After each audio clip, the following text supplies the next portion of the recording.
Hey everybody, welcome to Average Joe Preparedness.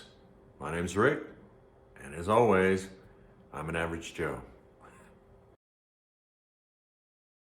Now in this video, we're going to discuss what do you do, how do you think, what do you do when it's summertime, like it is now, and your air conditioning goes out.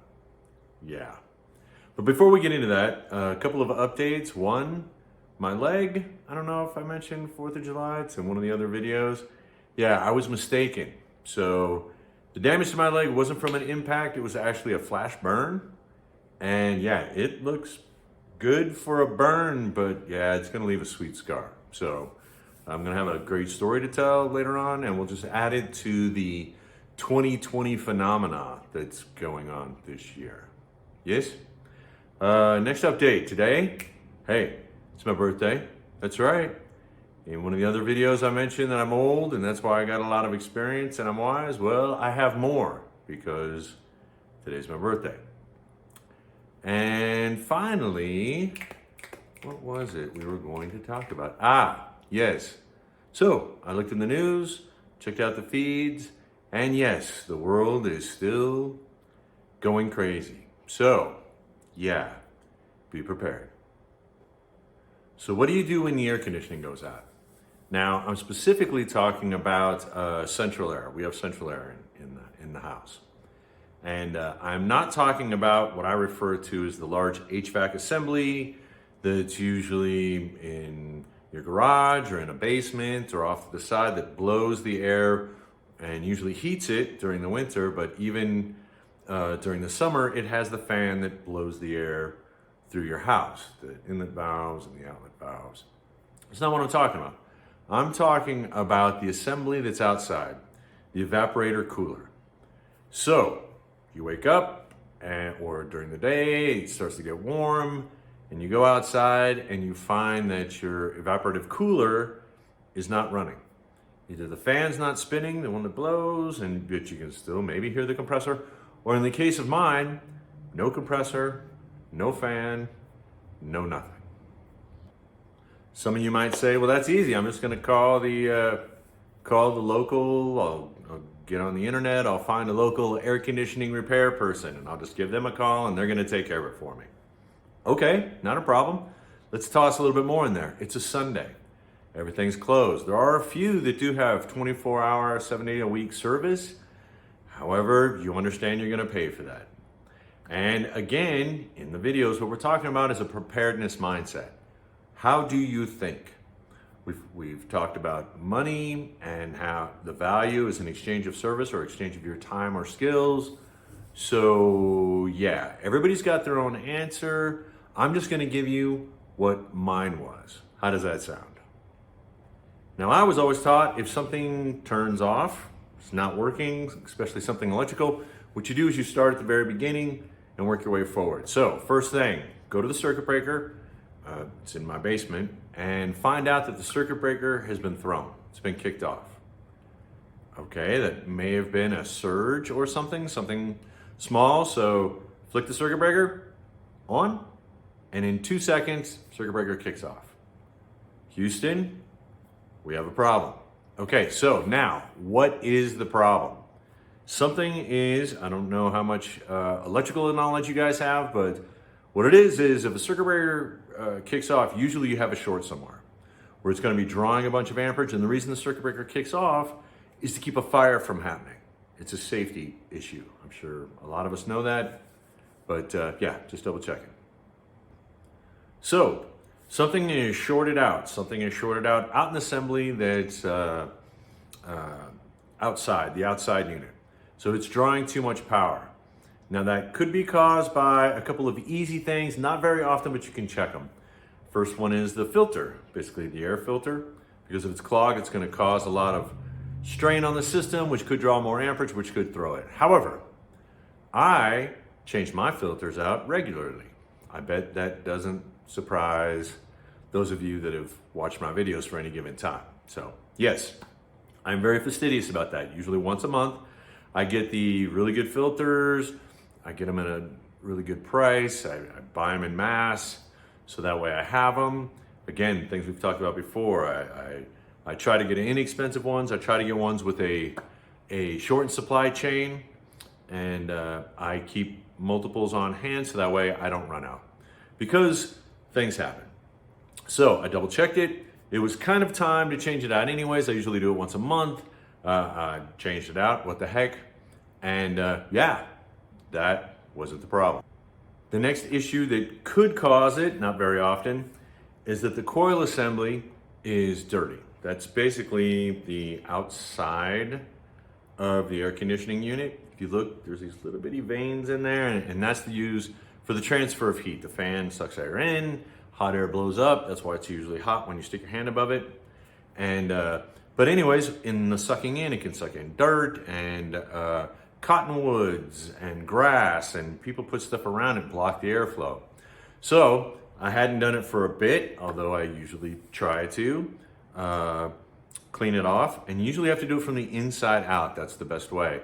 So I removed the fan assembly on the top. If you guys see the units, they have a fan assembly. You lift it off, spray on the inside. Be very careful because you don't want to bend the little veins, the little metal veins.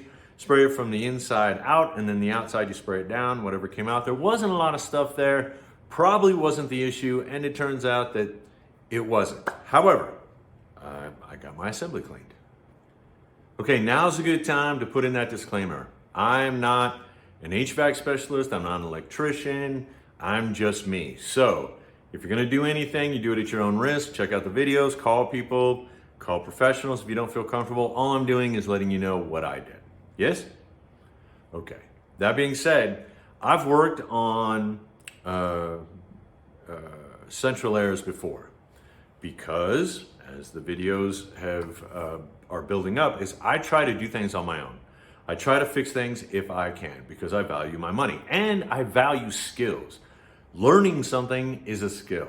So I know basically, and this isn't all encompassing, basically, when it comes to that outside unit, there are 3 electrical components.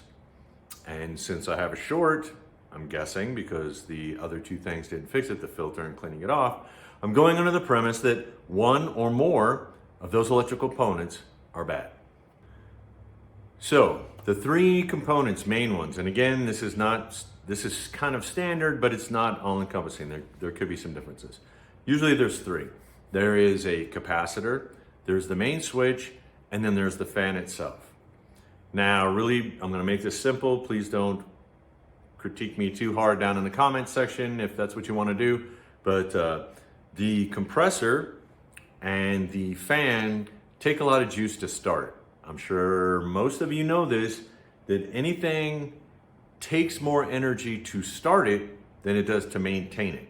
It's like driving your car. You have to step on the gas harder to get going, and then you let off once you reach speed. So the energy, more energy is needed in the beginning than it is to maintain in the middle, I guess, if we're gonna put it that way. So the capacitor, what it does is it collects energy, and then it initiates the compressor, but more importantly, the fan, and then that's basically its job. Now remember, I'm simplifying these things, trying to make them as simple as possible. Next is the main contact. Now the main contact's got a few wires going to it, and what it does is it samples voltage here, here, here, here, and here. Once everything is good to go, main contact switches on, sends power in, sends it to different places, and yeah, basically that's it. Power comes in, and it sends it out to the different places it needs to be. It's fairly simple, but there's a potential for it to go out in a system that's older, which mine is. Then there's the third thing, and that's the fan. The fan could be shorted internally, it could be bonding, which causes it to draw more energy. The point being is fans, the fan on top, is again a very likely component for an air conditioning unit going out and for one drawing too much energy and throwing the circuit breaker. So there we go, real quick, real down, real dirty, 3 components. The capacitor, the switch, and the fan. So now I did a little bit of troubleshooting. I had the lovely lady in my life and we were FaceTiming each other. She's down where the circuit breaker is. You don't want to throw circuit breakers very often, but you can do it once in a while to try to find out what's going on. Just be careful about it. Again, disclaimer, not an electrician. So I'm outside at the unit. I have her throw the circuit breaker. The unit kicks on for about 2 seconds. Now, one thing I did was the fan. I physically started the fan and it started up. And then the circuit breaker was thrown and everything turned off. So the fan wasn't binding. That was what I wanted to know. And I also wanted to know what was coming on. Was it just the compressor? Was it just the fan? Or was it both? In this case, it was both. So both coming on, circuit breaker blows. So trying to narrow it down in my mind, what exactly could be the problem? So I got on the internet to do a little research. Remember when this happened, it was a Sunday, and there are no parts stores that are open. And I don't know how it is where you are, but the vast majority of parts stores that do sell components for HVACs, for central airs and the such, are wholesale only. They don't sell retail. Once in a while you can find them, but yeah, usually it's very difficult. They usually only sell them to contractors. And there's reasons for that, which are up for discussion, but that's, I don't know, maybe we'll get into it, or maybe it's another video if we even feel like it. So you can get them on the internet. Make sure you get the right parts.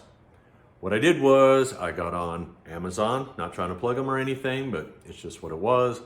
I got both the capacitor and the main contact because they were right next to each other. I took off the panel, I'm looking at them. They were right next to each other, shouldn't be that difficult to change. If I'm in for a penny, in for a pound. If I'm gonna change out one and I gotta disconnect a lot of the same wires, I might as well change out both.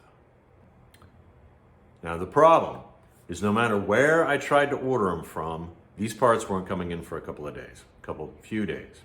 So yeah, it's summertime here and it's hot. And no air conditioning for 3 days was gonna kind of be a pain. Don't get me wrong, both me and the lovely lady in my life have put up with things like that before. Camping, a lot of times, if you guys go camping, we've camped in the desert. We were both raised poor, doesn't matter. We've put up with stuff.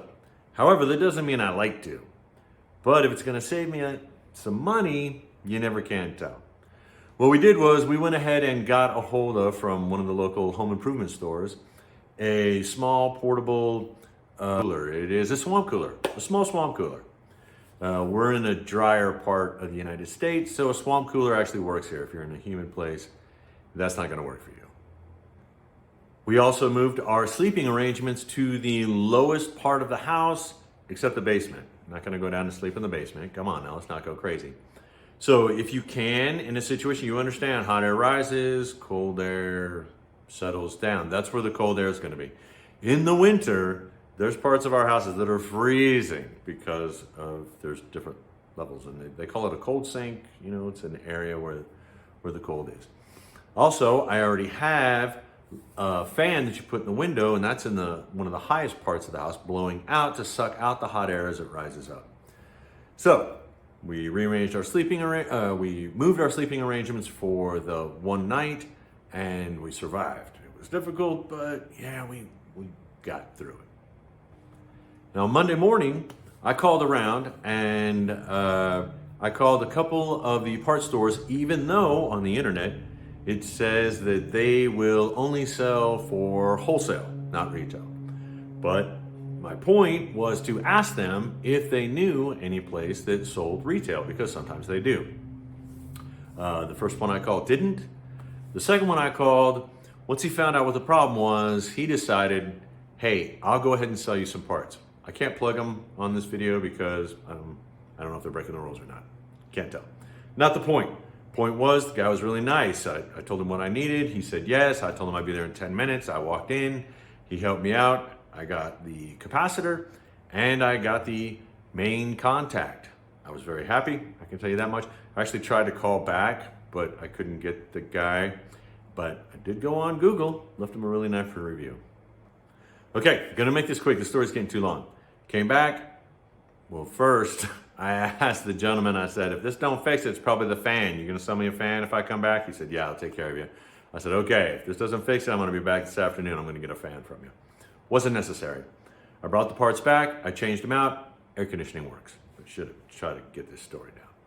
So I got on Amazon. I canceled. They have a thing that says parts won't come in on time. So I was being honest with them. Their parts weren't coming in on time because I'd already fixed it. They canceled the parts for me. I thought that was really sweet of Amazon. Again, not trying to plug anybody. And the air conditioning's fixed. Now, I didn't have to pay an emergency service on a Sunday to get somebody to come out. It cost us one night of not really comfortably sleeping. We have a small portable swamp cooler, which I'm keeping. I packed it up. I had all the stuff. I wrapped it back up with the plastic. I didn't even open up the batteries that go in the remote control. And yes, I could have taken it back and maybe gotten a refund, but karmatically, not such a good idea because I did use it. I mean, I guess I could. And here's the thing.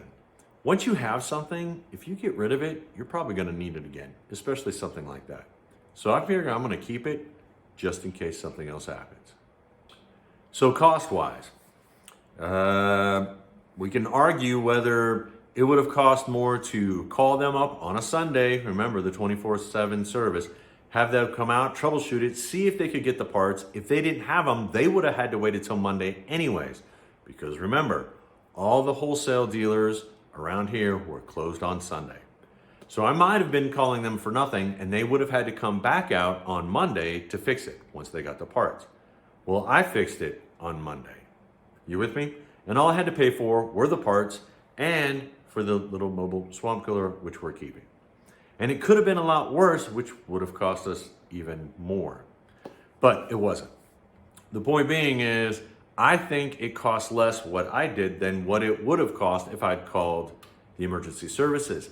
Plus, the experience I got is invaluable. You have to learn skills. Now again, I'd work on things before, but lots of them are different.